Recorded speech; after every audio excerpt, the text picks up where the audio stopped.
सबसे पहले तो मैं हमारे मित्र श्री अधीर रंजन चौधरी जी का जो चिंता है कि जम्मू कश्मीर का चहुमुखी विकास होना चाहिए और वहाँ अधिकारियों की कमी रही तो क्यों रही, मैं इस बारे में ये बोलना चाहता हूँ कि ये जो संशोधन आए हैं कानून में, ये जम्मू कश्मीर के चहुमुखी विकास के लिए, उसके पूर्णतया देश के साथ उसका इंटीग्रेशन के लिए कानून आया है।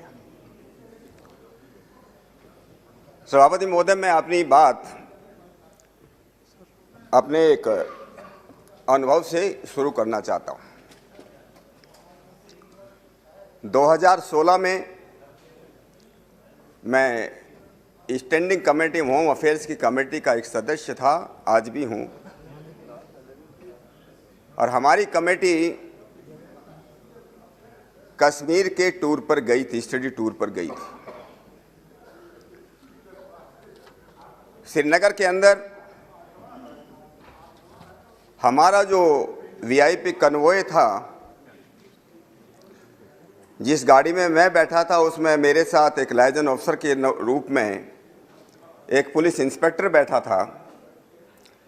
मेरी गाड़ी के सामने एक टैक्सी घुस गई। मैंने इंस्पेक्टर को कहा, यह कैसे हो सकता है कि वीआईपी कन्वॉय के अंदर एक टैक्सी कैसे घुस सकती है? पुलिस इंस्पेक्टर ने कहा, सर ये तो आम बात है, यहाँ पर वीआईपी कन्वॉय के अंदर कोई टैक्सी घुस जाए ये एक आम बात है।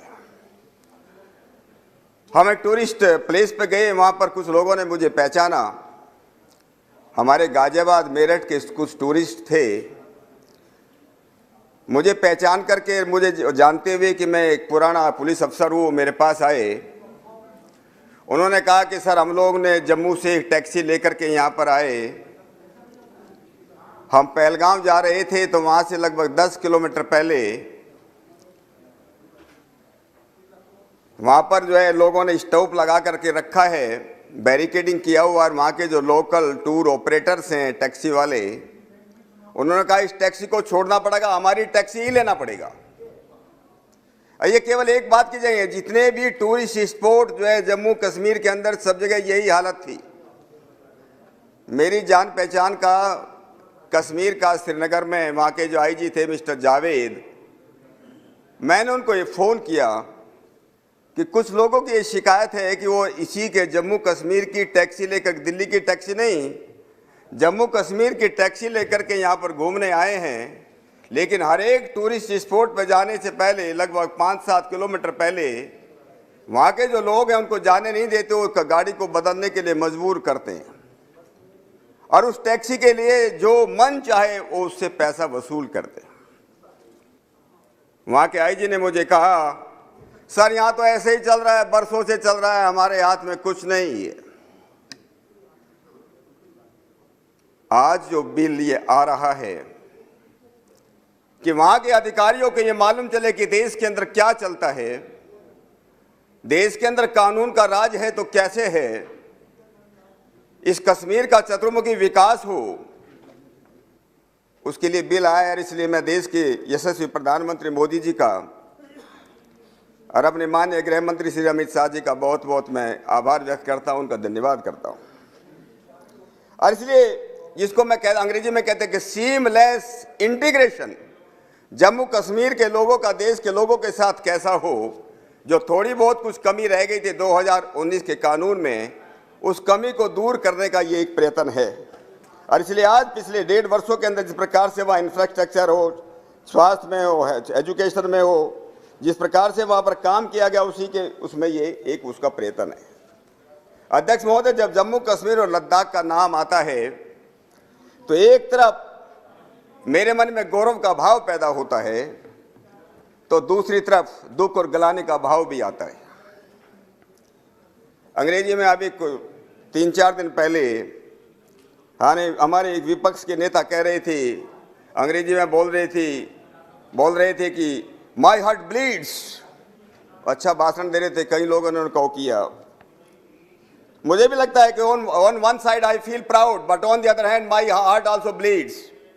जब जम्मू कश्मीर के इतिहास पर हम बात करते हैं कि भारत माता का माथा उसको भाल हम उसको मानते हैं, ये चमकता हुआ भाल उसका क्या हालत हुई। ये गर्व इसलिए भी कि 650-700 वर्षों से पहले जम्मू कश्मीर के अंदर जो विद्वान पैदा हुए, जो पंडित पैदा हुए, अगर उनके बारे में हम लोग जाने, इतने विद्वान जम्मू कश्मीर के धरती ने पैदा किए, इसने देश के किसी भी भूभाग ने पैदा नहीं किए। कल्लण जैसे इतिहासकार पैदा किए, जिसे लगभग 3000 वर्षों का इतिहास राज तरंगणी में लिखा।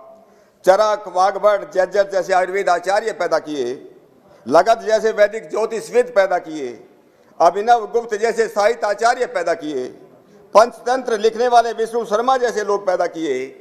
और कहा जाता था कि ये कश्मीर की भूमि, उसकी एक एक इंच भूमि ये तीर्थ भूमि थी। लेकिन क्या हो गया, आपको मालूम होगा, दुख और गलानी और शर्म से सिर झुक जाता है जब कश्मीर के अंदर एक काला रक्त रंजित इतिहास लिखा जाने लगा। और वो इतिहास जब हमारे सामने आता है, और ये इतिहास की तारीख शायद बहुत हमारे मान्य सदस्यों को ध्यान नहीं होगा, 1339 से शुरुआत होती है। सुल्तान शाह मीर आते हैं, उसका पुत्र सिकंदर बुत सिकन आता है, फिर काजी चक आता है, औरंगजेब आता है। और जिस प्रकार से वहाँ के सुल्तान बनने के बाद जिस प्रकार से गैर मुस्लिमों के ऊपर वहाँ पर कत्लेआम चला, जिस प्रकार से धर्मांतरण किया गया, जिस प्रकार से मंदिर तोड़े गए, तो वहाँ पर के लोग वहाँ से भागने लगे। कश्मीर का एक काला इतिहास लिखा गया। गुरु तेग बहादुर आए, उसकी हम 400वीं जयंती मना रहे हैं। उन्होंने इनका कश्मीर के लोगों के समर्थन में वो खड़े हुए। फिर महाराजा रणजीत सिंह आए 1819 में 1819, तब जाकर के कश्मीर को इन लोगों से उन्होंने मुक्त किया। लेकिन 480 वर्षों के इतिहास में जो वहाँ पर जो है गैर मुस्लिम के साथ 100% होते होते 10% रह गई। एक रक्त रंजित इतिहास कश्मीर का रहा है। 1819 से लेकर 1947 का कुछ समय वहाँ पर शांति रही, जब पूरा देश आज़ादी से जब पहले जब पूरा देश में क्विट इंडिया मूवमेंट चल रहा था, भारत छोड़ो आंदोलन चल रहा था, उस समय कश्मीर के अंदर कि राजा को भगाओ, राजा को निकालो, इसका आंदोलन चल रहा था। हमारा जो है जिस प्रकार से कश्मीर के अंदर 1947 के बाद भी जिस प्रकार से कट्टरपन, जिस प्रकार से इस्लामीकरण, जिस प्रकार से अलगाववाद, जिस प्रकार से रुस्तमे इस्लाम के नारे दिए गए कि किस प्रकार से वहाँ कैसे उसमें राज आए गए, और जो जिस प्रकार से भ्रष्टाचार का आलम था, और मैं कहता हूँ जो 480 साल के इतिहास में नहीं हुआ, वो अब्दुल्ला और मुफ्ती और सादिक और कांग्रेस के शासन में कश्मीर में हो गया, उसके कश्मीर में हो गया। हजारों कश्मीर पंडितों को मारा गया। अधीर रंजन चौधरी जी बोल रहे थे, मैं आपकी बात से सहमत हूँ। हजारों पंडितों को मारा गया, उनको मारा गया, उनको भगाया गया, लूट, कत्लेआम, बलात्कार किया गया। ये बात सही है कि उनको अभी तक जो न्याय हमको देना चाहिए था हम नहीं दे पाए। ये नरसंहार था, एक प्रकार का नरसंहार था। हमने नरसंहार में नहीं, ये बड़ी दुख की बात है। हमारे इस मान्य सदन को जानना चाहिए, इतने बड़े नरसंहार, इतने घर जलाए गए, हजारों लोगों को मारा गया, इतने बलात्कार हुए, लेकिन एक भी केस में किसी को प्रोसिक्यूशन, किसी को जो सजा नहीं मिली। ये कितनी दुख की बात है। किस प्रकार के अधिकारी थे, किस प्रकार के वहां पर शासक थे, इसलिए वहां पर करने की जरूरत है। मैं एक और बात कहता हूं कि ये जो सीमलेस इंटीग्रेशन देश के साथ नहीं हुआ, जहां 370 की धारा थी, उसके साथ साथ एक और बात थी, सारे देश के अंदर जो ऑल इंडिया सर्विसेज के अधिकारी जो आते हैं, वहां पर ये आता है कि 67% जो डायरेक्ट रिक्रूटमेंट होगा और 33% जो अपने स्टेट के अंदर जो अफसर जो है भर्ती किए जाएंगे वो 33% होंगे। लेकिन कश्मीर में ऐसा नहीं हुआ। कश्मीर के लोगों ने क्या किया, बार बार भारत सरकार से निवेदन करते रहे कि नहीं हमारे 33% नहीं, हमारे अधिकारियों को 50% करो। हम बाहर के अधिकारी नहीं चाहते हैं, हम बाहर के अधिकारी कश्मीर के अंदर नहीं चाहते हैं, हमारे कश्मीर के लोगों को प्रमोट किया जाए। और ये बात, ये सिलसिला 1950 से लेकर के दिसंबर 2013 तक चलता रहा। साल दर साल इन ऑल इंडिया सर्विस के ऑफिसर जो है, जो दूसरी जगह 33% थे, या 50% जो है कश्मीर के लोगों को किया गया। कमी होगी, ऑफिसर से कमी हो गई। आप जो है रोशनी उसकी बात कर रहे थे, रोशनी योजना की बात कर रहे थे, हाई कोर्ट ने उसका जो है कॉग्निजेंस लिया, संज्ञान लिया। लेकिन आपको मालूम होगा कि इस रोशनी योजना के तहत क्या हुआ कश्मीर के अंदर, जम्मू के अंदर क्या हुआ, लाखों जो है लाखों एकड़ जमीन के ऊपर जहां फॉरेस्ट जमीन के ऊपर कब्जा किया। क्यों फॉरेस्ट जमीन के ऊपर कब्जा हुआ? क्योंकि फॉरेस्ट कानून ही लागू नहीं था। ये दुख की बात है, सारे देश के अंदर फॉरेस्ट कानून लागू था, लेकिन जम्मू कश्मीर के अंदर फॉरेस्ट कानून लागू नहीं था। इसलिए फॉरेस्ट की जो जमीन थी उस पर लोगों ने कब्जा किया और सरकार ने उसको मदद की। और ये कहा गया उस समय वहां के मुख्यमंत्री, जी मैं नाम नहीं लेना चाहता, उन्होंने कहा इससे हमको जो है इससे हम फीस लेंगे और 25,000 करोड़ रुपए हम सरकार को मिलेंगे। लेकिन मिले कितने? CNG ने लिखा है, हमारे PSC कमेटी में CNG रिपोर्ट देती है, उन्होंने कहा जिस 25,000 करोड़ की सरकार बात करती थी हमको केवल 76 करोड़ मिले, ओनली 76 करोड़ मिले। ये कहाँ गई, क्या हुआ? और एक समुदाय के लोगों के बारे में वहां पर कितनी मस्जिद आप देखिए, जो 1994 के अंदर जम्मू के अंदर, मैं आपको बताना चाहता हूं, जम्मू के अंदर 3 मस्जिदें थी 1994 में, आज 100 से ज्यादा है वहां पर। हम लोग ने जो उसके जो है अमरनाथ की यात्रा के लिए कुछ एकड़ जमीन की बात हुई थी, कुछ एकड़ जमीन के बाद में कितना हल्ला मचा सारे जम्मू कश्मीर के अंदर, और वापस लेना पड़ा, सरकार को वापस लेना पड़ा, और यहां पर जो है हजारों एकड़ जमीन दे गई। ये किस प्रकार का शासन वहां पर चल रहा था और किस प्रकार के अधिकारी वहां पर जो है काम कर रहे थे। मुझे इस बात का भी गर्व है कि 2019 में हमारे यशस्वी प्रधानमंत्री मोदी जी के नेतृत्व में 370 धारा और 35A खत्म किया गया, जिसने अलगाववादियों, आतंकवादियों, भ्रष्टाचारियों, सत्ता के काबिजों, बिचौलियों और पाकिस्तानियों की नींद उड़ा दी थी। और धन्य है हमारे गृह मंत्री अमित शाह जी भी, वो तो अमित शाह जी के साथ साथ इतिहास में अमित शाह बन गए। अमित शाह तो 370 लाए ताकि हम इसको जम्मू और कश्मीर को हम इस देश के साथ उसका एकीकरण कर सके। और हम सब सांसद भी जो इस सदन के सदस्य हैं, हम सब इस गौरवशाली इतिहास के हम भागीदार बन गए कि हमारे सामने जो है हम भी, हमारा भी उसके अंदर भागे है। अब मैं इस बिल की जो कुछ मोटी मोटी बातें हैं, सभापति महोदय मैं आता हूँ, हमारे अरिंद चौधरी जी कह रहे थे छोटा सा बिल है, सेक्शन 13, सेक्शन 13 और सेक्शन 88, उसमें थोड़ा बदलाव की बात है। जम्मू कश्मीर में जैसे मैंने पहले कहा था, जम्मू कश्मीर जो वहाँ के जो अधिकारी हैं, कुछ लोग इस बात से करेंगे कि भाई जम्मू कश्मीर के लोगों को बाहर क्यों भेजा जाए। एक तो बात है, ये जो 13 स्टेट के अंदर, 3 स्टेट और 8 टेरिटरीज के अंदर ये अधिकारियों का अदल बदल हो सकता है। कौन अधिकारी, कितने अधिकारी ऐसे होंगे जम्मू कश्मीर के जो दिल्ली नहीं आना चाहता? कितने अधिकारी ऐसे चंडीगढ़ या गोवा नहीं जाना चाहते? क्यों नहीं जाना चाहेंगे? वो उनका परिवार भी चाहेगा, वो भी जाना चाहेंगे। लेकिन सबसे बड़ी बात यह है कि मैं जिस बात को कह रहा था, जितना अत्याचार जम्मू कश्मीर के अंदर हुआ और वहां पर कि कोई एक भी केस में सजा नहीं हुई, उसके पीछे एक सबसे बड़ा कारण यह भी था। उसका सबसे बड़ा कारण यह था कि जम्मू कश्मीर के अंदर जो कैडर था, वहां के अधिकारियों को मालूम है इन्हीं पॉलिटिशियन के साथ, इन्हीं राजनेताओं के साथ हमको सारा कैरियर बिताना है। अगर उनके पास ये ऑप्शन होता कि हम दूसरी यूनियन टेरिटरी में जा सकते हैं, हम दिल्ली में जा सकते हैं, चंडीगढ़ में जा सकते, दूसरे स्टेट में जाके काम कर सकते, शायद वो इतने दबते नहीं। वो अपना ईमानदारी से जो उन्होंने जो शपथ ली थी, उन्होंने शपथ ली थी, भारतीय संविधान की शपथ ली थी, हम कानून का पालन करेंगे, तो शायद ऐसा नहीं होता, इतना बड़ा अत्याचार जो कश्मीर के अंदर नहीं हुआ होता। मैं कह रहा था कि जम्मू कश्मीर के अंदर कमी आई, ऑल इंडिया सर्विस अधिकारियों की कमी आई, 54% वहां पर जो है ऑल इंडिया ऑफिसर्स की कमी है। मेरे पास तो डिटेल है, मुझे लगता है इसे शायद कि 3 से 90 जो है सैंक्शन जो है अधिकारी थे, IAS के 137, IPS के 147, IFS में 106, लेकिन वैकेंसी 210। इतना होते हुए भी कि 50% वहां के कश्मीर के वहीं के अधिकारी होते हुए भी वहां 54% जो है वहां की जो वैकेंसी रही है। कि कितने ऐसे कानून होंगे, कौन सोच सकता है। हमारे जो वहाँ के कलीग थे, हम लोग बात करते थे, कॉन्फ्रेंस में मिलते थे, हर साल कॉन्फ्रेंस होती है, डीजीज कॉन्फ्रेंस होती थी, हम उनको बोलते थे भाई ऐसी IPC, CRPC, एविडेंस एक्ट वहाँ के अधिकारियों को मालूम नहीं है, ट्रेनिंग लेकर के भी वो लोग भूल गए। अब पोक्सो एक्ट बनाया 2012 में, निर्भया कांड के बाद पोक्सो कांड बना, लेकिन पोक्सो कांड के बाद कि हम अपने बच्चों को सेक्सुअल ऑफेंसिव से बचा सकें, ये कश्मीर के अंदर लागू नहीं। ये कितनी बड़ी शर्म की बात है। फॉरेस्ट एक्ट की बात मैंने आपसे की थी, पर इतना डैमेज, पब्लिक प्रॉपर्टी को कितना डैमेज कश्मीर के अंदर किया गया। मुझे लगता है कि पत्थर फेंके जाते थे, पब्लिक प्रॉपर्टी को डैमेज किया जाता था, लेकिन इस देश की संसद ने, हम सब लोगों, हमसे पहले जिन लोग यहाँ पर जो मान्य वो थे, सांसद थे, उन्होंने कानून पास किया था देश के लिए, prevention damage to public property act, लेकिन कश्मीर के अंदर लागू ही नहीं।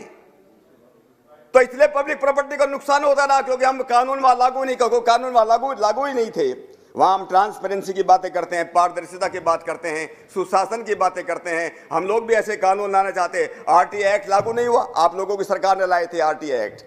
आप लोगों ने child right to education, compulsory education आपकी सरकार लाई थी, कश्मीर के अंदर लागू नहीं था।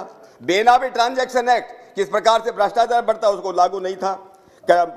प्रिवेंशन ऑफ करप्शन एक्ट वहां पर लागू ही नहीं था। आधार कार्ड, आज से देश में 1,80,000 करोड़ रुपए अगर इस देश के बचे हैं जो गलत हाथों में जाते थे, इसका सबसे बड़ा कारण है हमारा आधार कानून, लेकिन कश्मीर के अंदर लागू नहीं था। 2.87 लाख करोड़ रुपए यूपीए सरकार ने जम्मू एंड कश्मीर की सरकार को दिए।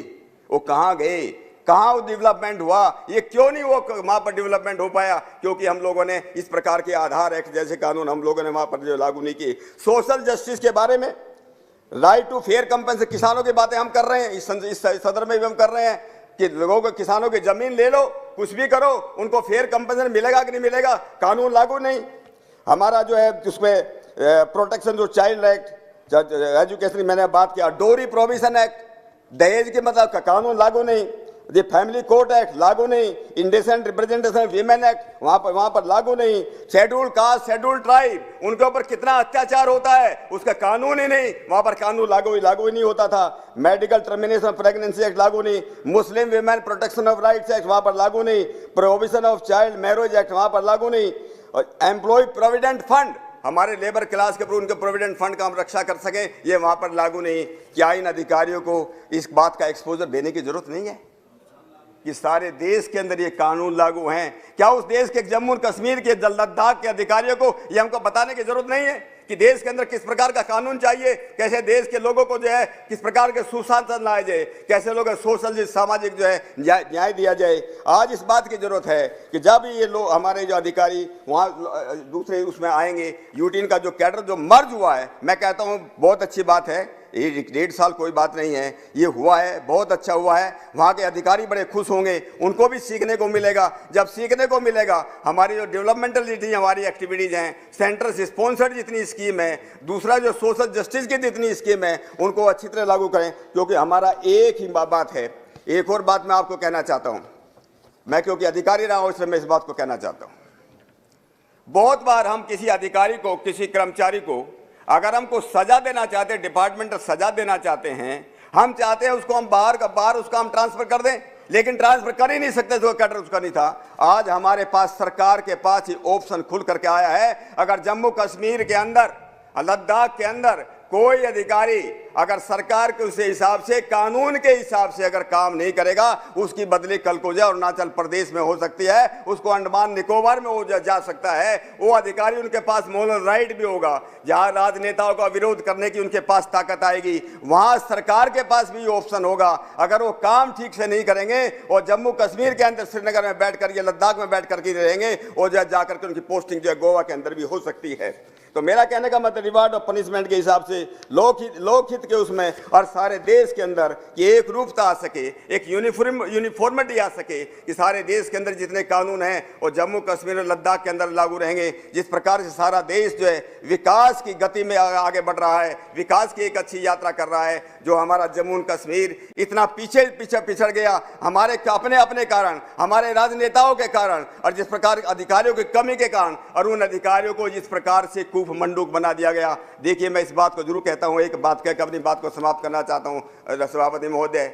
जो तालाब के अंदर, जब तालाब में पानी होता है, समय के साथ साथ पानी गंदा हो जाता है, कम भी हो जाता है, लेकिन नदी का बहता हुआ पानी नहर तक पानी वो पीने के काम भी आता है, इंडस्ट्री के भी काम आता है, और बहते हुए पानी से ऊर्जा और बिजली हम बना सकते हैं। ये बहते हुए पानी, हम इन जो अधिकारी वहाँ पर बैठे थे, तालाब की तरह बैठे थे या कूप मंडूक की तरह वहाँ बैठे थे, उनको एक बहुत बड़ा ऑप्शन हम दे रहे हैं। एक इतना एक्सपोजर दे, नेशनल एक्सपोजर दे रहे हैं, ताकि वो उनका मेंटल होराइजन बढ़ेगा, वो आगे बढ़ेंगे, और हम सब लोग मिलकर के कश्मीर का जहाँ बढ़ावा करेंगे, लद्दाख का जहाँ विकास करेंगे, इस देश का विकास होगा। वहाँ का अनुभव लेकर के दूसरी जगह आएंगे, बाहर के अधिकारी वहाँ पर जाएंगे, सब मिलकर के जो इतना अच्छा जो है वहाँ पर सुशासन आएगा और चहुमुखी वहाँ पर विकास होगा। इतनी बात कह के अपनी बात को मैं यहाँ पर जो है समाप्त करना चाहता हूँ, और मैं पुनः इस बिल की मैं समर्थन करता हुआ अपनी बात को मैं विराम देता हूँ। धन्यवाद। धन्यवाद डॉक्टर सत्यपाल सिंह जी।